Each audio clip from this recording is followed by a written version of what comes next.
ನಿರಂತರವಾಗಿ ಸಮಾಜಮುಖಿ ಕಾರ್ಯಕ್ರಮದ ಮೂಲಕ ಕಡಿಮೆ ಸಮಯದಲ್ಲಿ ನಿಷ್ಪಕ್ಷಪಾತ ನ್ಯೂಸ್ ನೀಡುವ ಗ್ಯಾರಂಟಿ ನ್ಯೂಸ್ ಮನೆ ಮಾತಾಗಿದೆ. ಸಂಕ್ರಾಂತಿ ಹಬ್ಬದ ಪ್ರಯುಕ್ತ ಗ್ಯಾರಂಟಿ ನ್ಯೂಸ್ ಮತ್ತು ಆಡ್6 ವತಿಯಿಂದ ರಾಜ್ಯ ಮಟ್ಟದ ರಂಗೋಲಿ ಸ್ಪರ್ಧೆ ದಕ್ಷಿಣ ಕನ್ನಡ ಜಿಲ್ಲೆಯ ಪೊನ್ನೆಚಾರಿ ಶ್ರೀ ಲಕ್ಷ್ಮೀ ವೆಂಕಟರಮಣ ದೇವಸ್ಥಾನ ಮೂಡಬಿದ್ರೆಯ ವಠಾರದಲ್ಲಿ ನಡೆಯಿತು.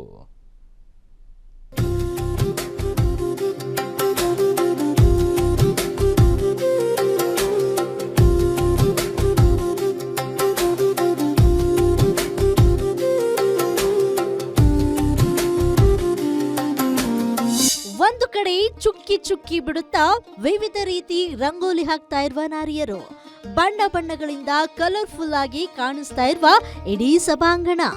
ಈ ದೃಶ್ಯ ಕಂಡು ಬಂದಿದ್ದು ದಕ್ಷಿಣ ಕನ್ನಡ ಜಿಲ್ಲೆಯ ಪೊನ್ನೆಚಾರಿ ಶ್ರೀ ಲಕ್ಷ್ಮೀ ವೆಂಕಟರಮಣ ದೇವಸ್ಥಾನ ಮೂಡಬಿದ್ರೆಯ ವಠಾರದಲ್ಲಿ. ರಂಗೋಲಿ ಕಾರ್ಯಕ್ರಮವನ್ನ ದೇವಸ್ಥಾನದ ಆಡಳಿತ ಮಂಡಳಿಯ ಅಧ್ಯಕ್ಷರಾದ ಅಶೋಕ್ ಕಾಮತ್ ಹಾಗೂ ಅರ್ಚಕರು ದೇವರಿಗೆ ವಿಶೇಷ ಪೂಜೆ ಸಲ್ಲಿಸುವ ಮೂಲಕ ಉದ್ಘಾಟಿಸಿದ್ರು. ದಕ್ಷಿಣ ಕನ್ನಡ ಜಿಲ್ಲೆಯ ನಾನಾ ಕಡೆಗಳಿಂದ ಅನೇಕರು ಭಾಗವಹಿಸಿದ್ರು. ಚುಕ್ಕಿ ಮೂಲಕವೇ ರಂಗೋಲಿಯ ಚಿತ್ತಾರ ಮೂಡಿದ್ದು ನೋಡುಗರ ಕಣ್ಮನ ಸೆಳೆಯಿತು.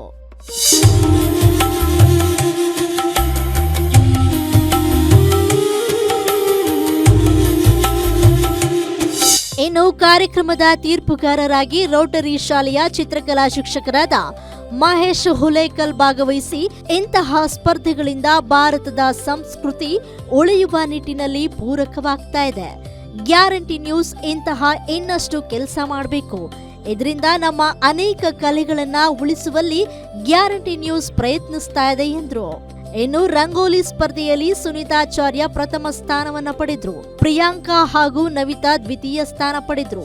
ಚಿತ್ರಕಲೆ ಆಗಲಿ, ರಂಗೋಲಿ ಆಗಲಿ, ಭರತನಾಟ್ಯ ಆಗಲಿ, ಇಂಥ ನಮ್ಮ ಸಾಂಸ್ಕೃತಿಕ ಒಂದು ಆಚರಣೆಗಳಲ್ಲಿರುವಂಥದ್ದನ್ನು ಹೆಚ್ಚಾಗಿ ನಾವು ನಮ್ಮ ಮಕ್ಕಳಿಗೆ ಹೇಳಿಕೊಡ್ರೆ ಅಂದರೆ ಇಂಥ ಒಂದು ಸ್ಪರ್ಧೆಗಳನ್ನು ಇಟ್ಟು ಅವರನ್ನು ಉತ್ತೇಜಿಸುವಂಥ ಕೆಲಸಗಳು ಇನ್ನೂ ಅನೇಕ ಇಲ್ಲಿ ಆಗ್ತಾ ಇರಬೇಕು ಮೂಡುಬಿದ್ರೆಯಲ್ಲಿ. ಸೊ ಆ ನಿಟ್ಟಿನಲ್ಲಿ ಇವರು ಮಾಡಿದಂಥ ಒಂದು ಸ್ಪರ್ಧೆ ಅನೇಕ ಮಕ್ಕಳಿಗೆ ಒಂದು ಸ್ಫೂರ್ತಿಯಾಗ್ತದೆ. ಮುಂದೆ ಇನ್ನೂ ಹೆಚ್ಚಿನ ಸಂಖ್ಯೆಯಲ್ಲಿ ಇದರಲ್ಲಿ ಅನೇಕ ಮಕ್ಕಳು ಭಾಗವಹಿಸಬೇಕು. ಇದು ಜಿಲ್ಲಾ ಮಟ್ಟದಲ್ಲಿಂದ ರಾಜ್ಯ ಮಟ್ಟದವರೆಗೆ ಇದೆ.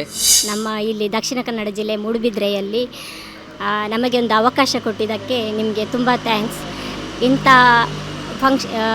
ರಂಗೋಲಿ ಕಾಂಪಿಟೇಷನ್, ಈ ಥರ ಮುಂದೆ ಬೇರೆ ಬೇರೆ ಕಾಂಪಿಟೇಷನ್ನ ನೀವು ಮಾಡ್ತಾಯಿದ್ರೆ ಇಲ್ಲಿ ನಮಗೆ ಸಹ ತುಂಬ ಜನ ಇದ್ದಾರೆ, ಅವಕಾಶ ಕೊಟ್ಟರೆ ಒಳ್ಳೆಯದು ಅಂತ ಹೇಳಲಿಕ್ಕೆ ಇಷ್ಟಪಡ್ತೇನೆ.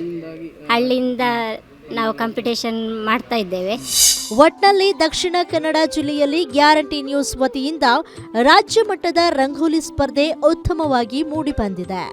ರಮಾನಂದ್ ಜೊತೆ ಆದಿತ್ಯ ದಂಡೋಲೆ, ಗ್ಯಾರಂಟಿ ನ್ಯೂಸ್, ಮಂಗಳೂರು.